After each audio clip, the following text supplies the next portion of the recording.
네, 김수현 변호사의 법과 생활, 어제에 이어 쌍방 폭행 얘기 더 해보겠습니다. 김 변호사님, 폭행죄 형량이 어떻게 되나요? 폭행죄는 형법 제260조 제1항에서 규정하고 있는데요. 네. 사람의 신체에 폭행을 가한 자는 2년 이하의 징역, 500만 원 이하의 벌금, 구류 또는 과료에 처한다고 규정이 되어 있습니다. 그런데 보통 이렇게 폭행 혐의로 경찰서 끌려가면은 진단서 같은 거 상해 진단서 끊어서 내잖아요. 이 진단서를 끊어내면 뭐 달라지는 게 있나요? 진단서를 이제 끊어서 제출하게 되면 폭행죄의 성립 여부뿐만 아니라 상해죄의 성립 여부가 문제가 될 수 있습니다. 네. 그런데 진단서라는 것이 사실 이 가해자가 행한 가해 행위와 어떤 폭행이나 상해의 결과에 인과관계가 있다는 것까지 증명하는 것은 아니기 때문에 네. 진단서를 제출했다고 해서 뭐 무조건 상해죄가 인정된다 이런 것은 또 아닙니다. 네, 그러면은 상해죄가 인정이 되면은 형량이 더 세지나요? 어떻게 되나요? 네, 상해죄는 형법 제257조 제1항에서 규정하고 있는데요. 네. 상해죄가 인정될 경우에는 7년 이하의 징역 또는 10년 이하의 자격정지 네.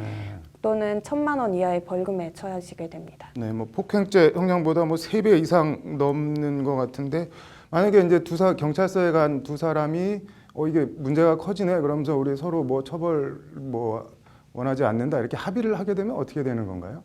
네, 이제 그런 합의를 하게 되면 폭행죄로는 처벌이 되지가 않습니다. 왜냐하면 네. 폭행죄는 법 규정상 반의사 불벌죄라고 규정을 하고 있는데요. 네. 여기서 반의사 불벌죄라고 하는 것은 반의사 즉 피해자의 의사에 반해서 그러니까 처벌을 할 수가 없다. 네. 그러니까 피해자가 뭐 가해자와 내가 합의를 했으니까 가해자를 처벌하지 않았으면 좋겠다. 이런 의사를 밝히면 이것이 아무리 법상으로 폭행에 해당이 된다고 하더라도 이 수사기관에서는 처벌을 할 수가 없게 되는 것입니다. 네.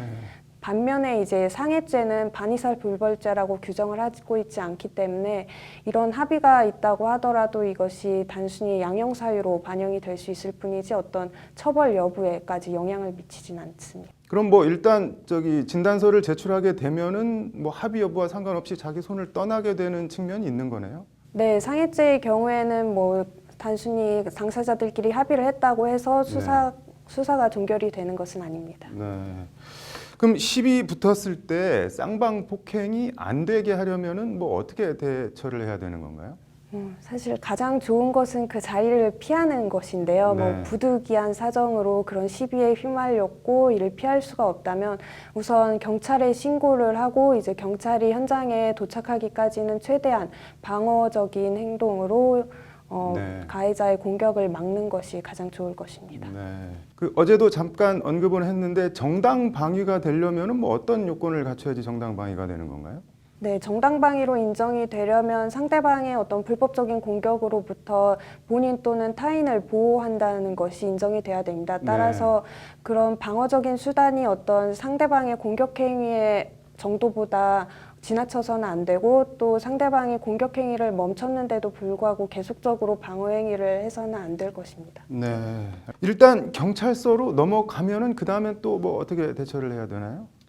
우선 수사기관의 뭐 쌍방폭행이라든지 그런 혐의로 입건이 되게 되면 당시 현장에 있었던 목격자나 뭐 CCTV가 있다면 CCTV 등 이런 관련 증거를 최대한 많이 수집을 하는 것이 좋습니다. 그리고 수사기관에서 조사가 이루어지게 될 텐데 그 과정에서 최대한 일관적인 진술을 통해서 구체적인 사실관계를 밝히는 것이 좋을 것입니다. 일관되게 진술하는 게 중요한 네네. 말이네요. 뭐 경찰서 갈 일은 가급적 없는 게 좋겠지만 일단 뭐 갈 일이 생기면은 법적으로 좀 현명하게 대처해서 뭐 최소한 억울한 피해는 안 봐야겠네요. 네.